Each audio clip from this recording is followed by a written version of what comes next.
We have to start now because, I mean, we've done something, right? So Adam, Zachariah. Hello, Adam, hello. Co-founder Co-founder of Launch Africa Ventures, yes. Right. And it is not an exaggeration to say that venture capital in Africa didn't exist very much several years ago. Yeah, venture capital in Africa is about, at best, 7 to 8 years old. And you got in right when it started. Yeah, well, so we didn't build a venture capital fund ourselves. I co-founded the first corporate incubator, accelerator in Africa called Tech Lab Africa. That's in Cape Town. In Cape Town, which became Techstars. That was funded by Barclays, and that was the first ever corporate-backed accelerator on the continent. And we ran that for a couple of years, and then Techstars came to South Africa. And eventually in 2017, my co-founder Philip and I, we built Startup Bootcamp, which is the largest accelerator outside of the US. And we launched Startup Bootcamp's operations in Africa. We ran that for about 5 years.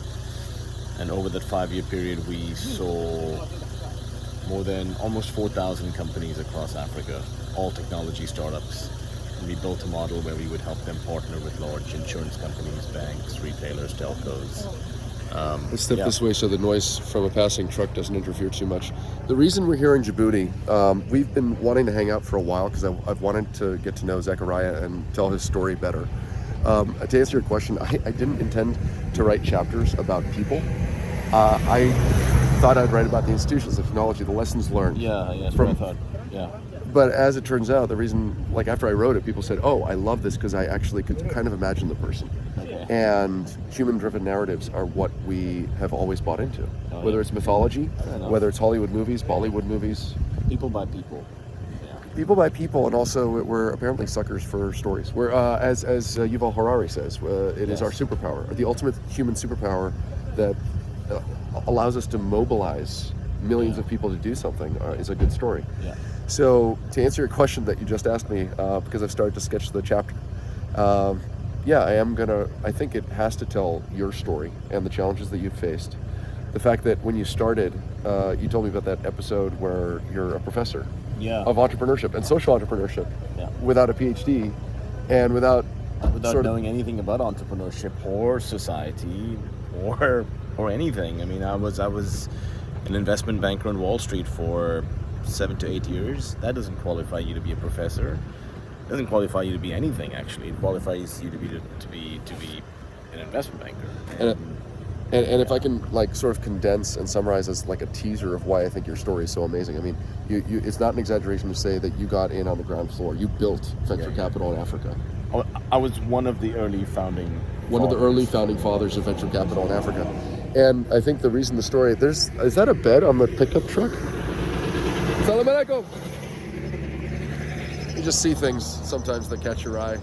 Anyways, we're going to wrap up because we have to keep going to where we're staying tonight. But I think that if I can just tease why your story is so powerful and could, I don't know, I think it's going to touch a lot of folks to hear it, is when I saw you on stage, for example, before, speaking wisdom, you seem like, somebody who's always had it figured out. Yeah. He must have had just a linear path. This guy knows goals and knows how to achieve them. But as it turns out, you said there's 2 years you were living on savings. Yeah. And if I can share something that I think makes you more relatable. You went through a hard breakup, a divorce. Yep. You're a single father. Yep. And yet you pulled together millions of dollars, dozens of millions of dollars. You're on your second fundraise. You've invested in 125 startups in 21 countries. Yep. And counting. I've done about 50 angel investments myself. So if you look at the angel investments I've done, the investments I've done through the accelerators that I've co-founded, and the investments we've done through Launch Africa, we're looking at more than 200 investments across Africa in the last 6 years, which is quite something.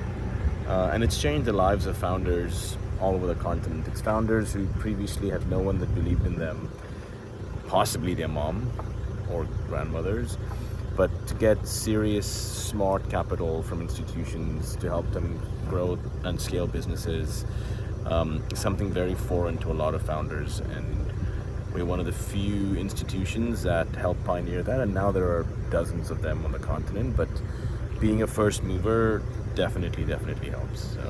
So there is a great human story. There are relatable lessons. I'll try to get the story of how it evolved.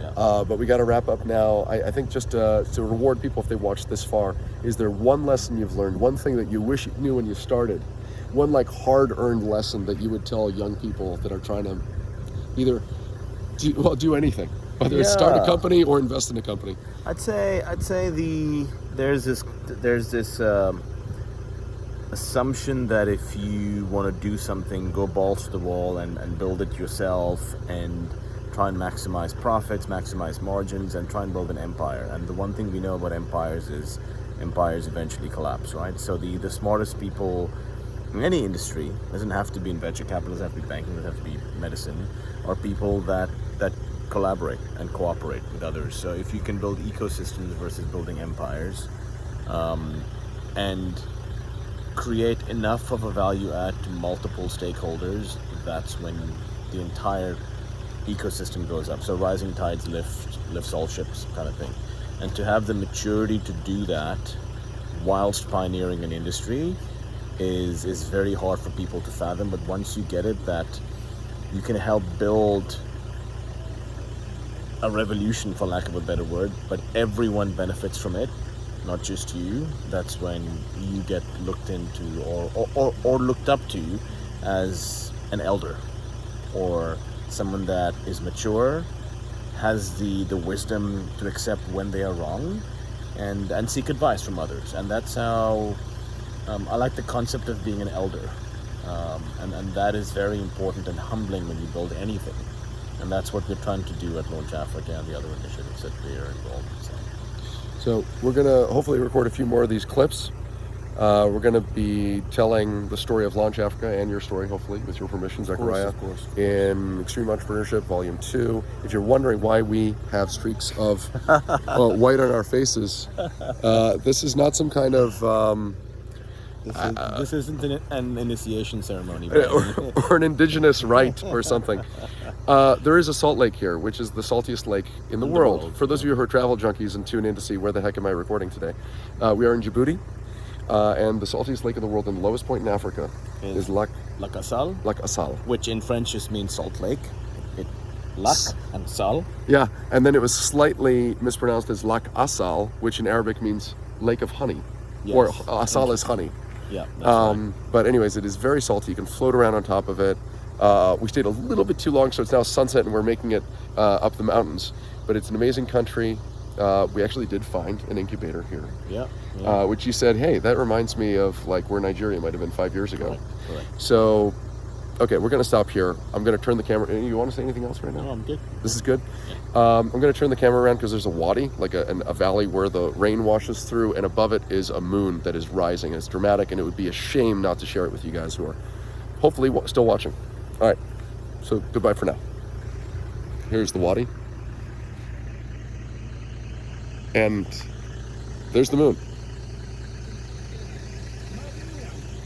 And more mountains. The sunset glowing over the ridgeline. And one more time, goodbye. Go in peace in Arabic is, I believe, ma salam. Yeah, and the Epicurean language that survives.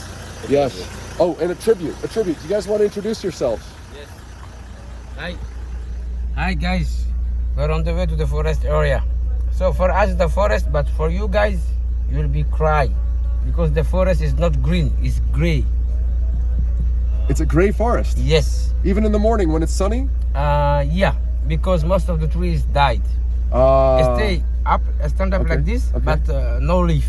Okay. Most of them. Well, Omar, you've been great today. Thank you. You took Welcome. us to see whale sharks. We swam with whale sharks, and there'll be an explanation why the title of the book on Zachariah's story is going to be called Swimming with Whale Sharks. It will make sense. Do you want to introduce yourself? Ton nom? Bileta. Encore une fois. Bileta. Bileta. Yes. Omar and Bileta Yes. have been taking care of us today. Omar They've been Tata. Omar Tata. Omar Tata? Yeah. What does that mean, Tata? Tata it means aunt. Aunt? Aunt Omar. But it's a local language, you know. We say it means aunt, but One more time, how do we say thank you to God in Arabic? Alhamdulillah. Alhamdulillah. Alhamdulillah. Alhamdulillah. Alhamdulillah. We're very thankful today because we really actually did swim with the largest fish on the planet, whale sharks. Floated on the saltiest lake. You cannot sink. You float on top of it. Saw the lowest point in Africa, the hot springs, and I really got to be wrapping up. But we're very thankful for this day, and we would be remiss not to thank you guys, Thank you. and not to say that Djibouti is probably an underappreciated place to visit. All right, we can hit the road. And I just did 30 push-ups on the side of the road. It's good. Keep your resolutions. Remember, if you're trying to achieve goals, 5-10 minutes a day, whether it's music, language, push-ups, Yeah, I know. pays dividends. A little bit every day. Dollar cost average, a little bit every day. Signing off. Masalam.